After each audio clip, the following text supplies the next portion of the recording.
Hello, welcome to the Age of Wargamer. I'm your host, Rob, and it's time to get, something's going on. Something smells a bit fishy, and it's probably the Idoneth Deepkin faction preview we are about to talk about. Here you can see me and the Twitch chat have been talking about this for a while, and I stream every day if you want to go check it out on the Honest Wargamer Twitch. And if you are liking what you see in this preview, do let me know in the comments, because that's the best way to let me know how you feel about what's in this preview, how you're feeling about the units, or just be salty, like a sea salty dog. It's a water-based pun. That's what that is. So let's go dive straight in. You see dive? I'm going to keep going, right? That's what I'm going to keep doing. Okay, the first thing that you get is the battle traits. These apply to your entire army. And the battle traits that you get for the Idoneth Deepkin army, which are an elven, water-based pirate raiding force, that's what they are basically two different abilities, although one is split out into two. The first one is called the Sea Voyagers. Probably just give you a little bit of backstory. The elves live under the sea, like the Little Mermaid, or Sebastian, all right? They got left there, they went to hide there because their dad, Teclis, didn't want them. They're unloved children. They went to hide in the sea, but their souls weren't strong enough because their dad didn't make them well enough. So they raid the seas they raid the coastline on like a sea. It's really difficult to explain, and many people have tried. It's like a sea, but it's not a sea. It's like a mist, but it's like not a mist. It's like strong enough to hold you up like a mist, something like that. Anyway. And then they raid the coastlines for souls because their souls aren't, and then they inject them souls into themselves, I think. That's the story. And then because of that, they have an ability called the Sea Voyagers. Perfect. Okay, I didn't want to get too deep on the lore. You pick a regiment. A regiment is how you build an army list. A regiment starts with a hero, and then it normally unlocks 3 different units that you can have in that regiment. An important thing to talk about here is that your general is going to unlock the ability to have 4. So your regiment, which will be a 1-drop, so you deploy all of those units together. You pick a regiment that's had no models deployed from it, and that entire regiment is deployed in the Sea, right? All those units are set up in reserve, which means they're set up to the side of the board. So when you're deploying your models, all your models go down apart from the one who are in the Sea Voyagers. This combos with the ability Raiders from the Deep, where the units that are in that regiment can come on from the board edge, wholly within 9 inches of the board edge, and more than 9 inches from enemy units. Now, the advantage to this is obviously you start 9 inches away, so you can do a bit of like a cheeky deep strike and charge. Or in addition, if you've got like a good shooting unit like Namati Reavers, you can be able to come on from a board edge and then do some shooting, which is also nice as well. It also stops your enemy, if they've got like, really fast units that are going to charge over, or even shooting units, from killing your more valuable stuff. So that's what you've got there.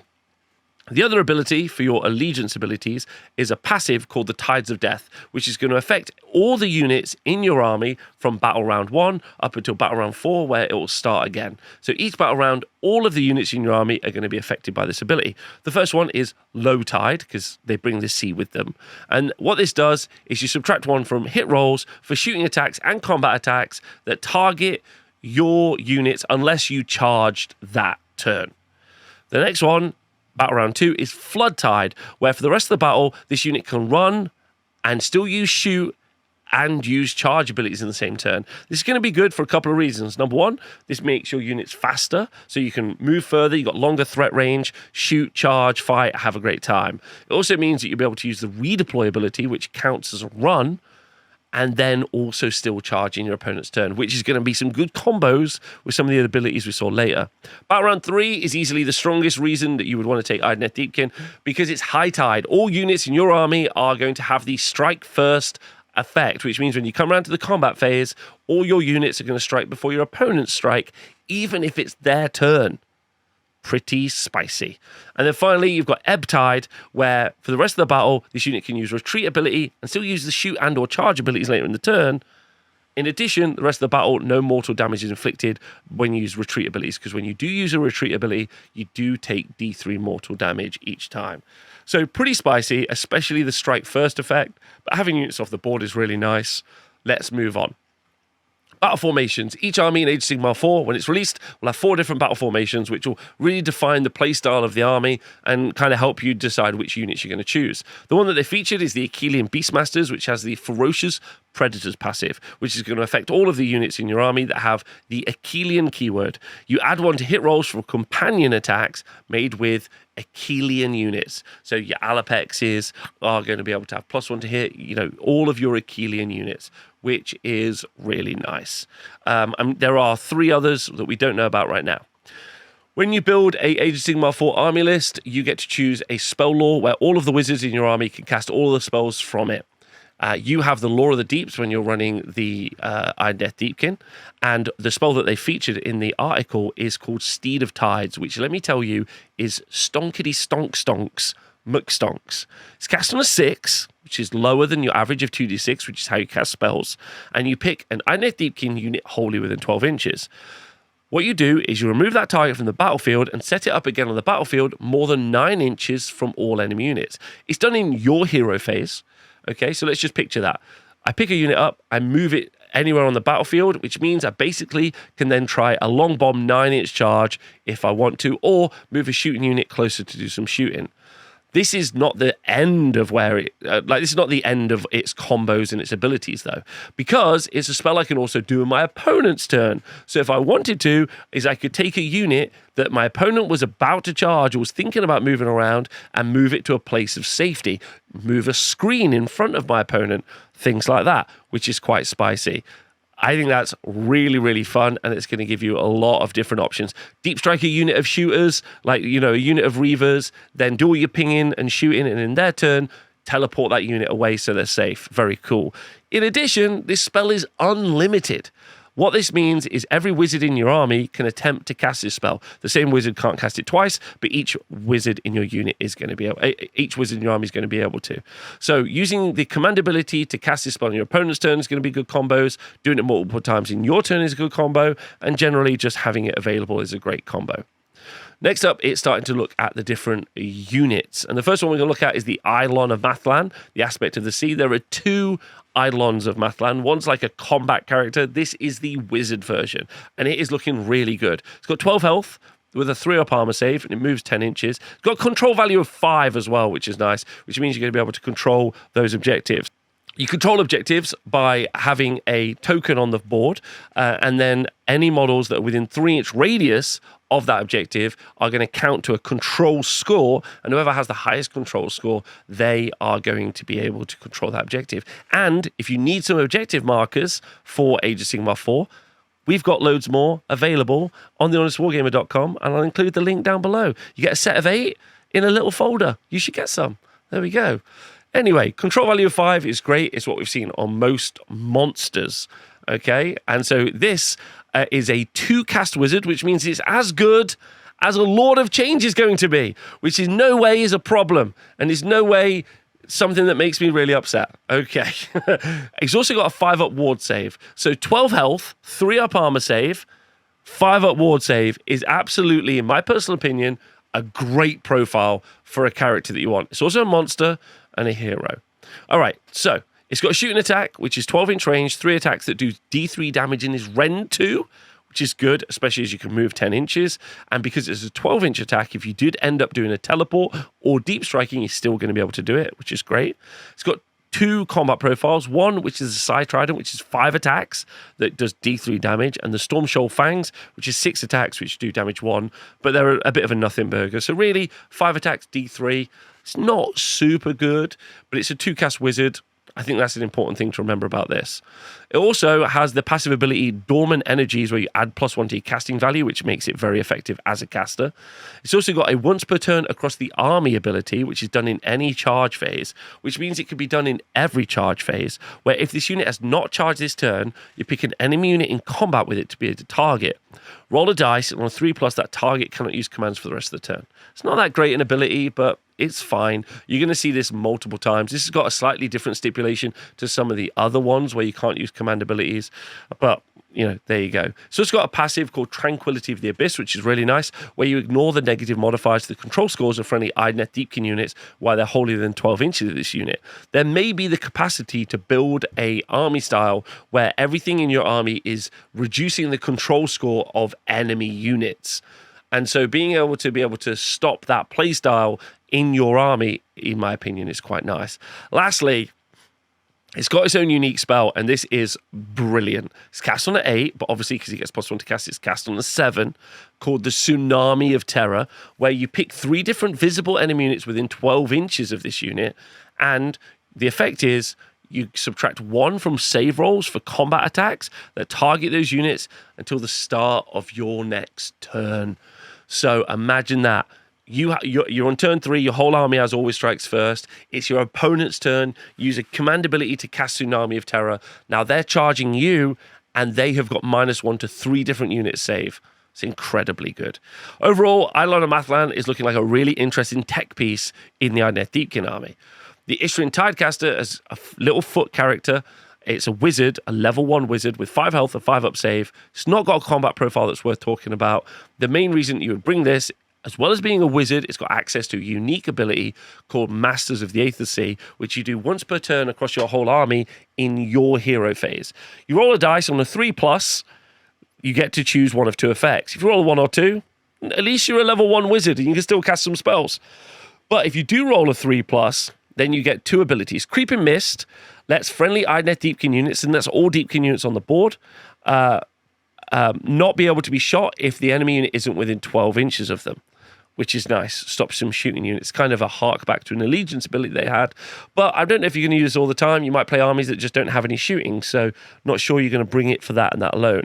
Probably the big reason that you'll bring it is for the Surging Stream ability, where you add 1 to run rolls and charge rolls friendly Deepkin units, which is quite nice, especially if you're planning on teleporting them and deep striking them, because now that 9-inch deep strike is now still a 9-inch distance, but an 8-inch charge. And then maybe another great reason to take it is a Spiteful Riptide, where each enemy unit uses a retreat ability. After the effect has been resolved, they take D3 mortal damage. This is in addition to the mortal damage they'll take from using the retreat ability anyway, where you already take mortal damage. So 2d3 mortals for leaving when your opponent has got strike first. You're like, oh, it's the turn where they strike first, I'll retreat. It was like, well, you're going to take 2d3 damage. Also, I can still countercharge you after you retreat, which is pretty good. So I think the Tidecaster might have to fight for its place in the list, but there we go. The Achillean Alapex, pretty famous, rarely saw it in Age of Sigmar 3, with 8 health and a 4-up armor save and no ward save. It's a single model that's an interesting hybrid unit that's both a shooting unit and also a fighting unit. Its shooting attack is pretty good. It's got 2 different profiles, both 18 inches, both 2 attacks each that hit on 3s, wound on 2s. They're rend 1 and they're damage 3. But they're good for different enemies. The Razor Shell Harpoon has got anti-monster 1, and then the Rotarius Net Launcher has got anti-cavalry, both of which add +1 to their rend, okay, which we love. So that means if you do have a bunch of monsters, then they're going to be rend 2. Definitely feels like they are the monster hunting units and faction, especially when you get onto the next ability. In their melee weapons, they have the Alapex Ferocious Bite, which is 3 attacks, hitting on a 4, wounding on 2, rend 2, damage 2, but against a monster is rend 3. And don't forget, in the sub-faction they featured, you're going to get +1 to hit for all of the Alapexes, because they do have the Achillean keyword, which you can see down at the bottom. They've also got a special passive ability that if any units within 6 inches, are damaged or have been slain, you add 1 to the attacks characteristic of the Alapex's bite. So that's going to be 4 attacks, hit on 4s, or wounding on 3s in this sub-faction, wounding on a 2, hitting on 3s, wounding on 2, rend 3 against a monster, damage 2. So potentially 8 damage against a monster, which is nice, after you've already done potentially 6 damage from your shooting profile, for a total of 14 from 1 Alapex. However, that is not where this unit gets good. This is where it gets crazy good, thanks to the Ensnared ability, where you do this in any shooting phase and you pick an enemy monster or cavalry unit that's had any damage points allocated to this turn by any shooting attacks to be the target. Roll a dice on a 3+ until the start of your next turn. You subtract 1 from the number of dice rolled when making charge rolls for the target to a minimum of 1. This means you're only going to be able to charge on a single d6. Seeing as you can also use a command point to do this in your opponent's turn, this means, and it seems like multiple Alapexes are going to be able to shoot a unit and attempt to roll the 3+, because there's no rule that stops that as far as we can see. This means that if you bring something like Archaon against a bunch of Alapexes, most likely Archaon's going to be charging on a single d6 unless he's got some special ability to do so. Mega Gargant's probably the same. So this is going to be very effective for shutting down the enemy's ability to even fight you, which is nice, especially in the early turns, which is really, really good. The last unit we're going to feature is the Achillean Ishling Guard, which is a unit of 3 cavalry, but they're on eels. They got 4 health with a 4+ armor save, and they move 14 inches, which is really fast. They're okay in combat, with each rider getting 3 attacks each for 9 across the unit, hitting on 3s, moving on 4s, rend 1, unless you're fighting infantry, in which case it's rend 2. And Fangmora's Fangtails, which is 3 attacks, which is the mount, 3 attacks, which will be 9 across the unit, hitting on 4s, moving on 3s, rend 1, damage D3.